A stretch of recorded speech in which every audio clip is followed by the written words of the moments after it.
Hello everyone and welcome back to another tutorial. Today we're gonna see how to invest in the S&P 500.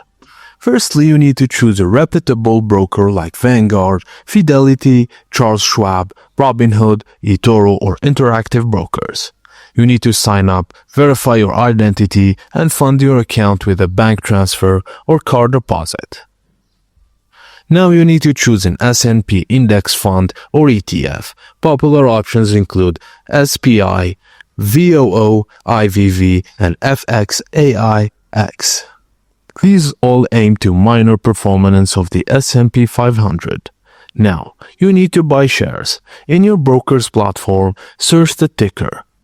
Choose the amount you want to invest, then confirm your purchase. You can buy fractional shares if you're starting small. Now, these funds are best suited for long-term growth. Reinvest dividends and, if possible, to maximize returns and review performance yearly, not daily. You get automatic diversification across 500 top US companies like Apple, Microsoft, and Amazon, all in one move. And that's it, guys. Thank you for watching, and please don't forget to like and subscribe for more.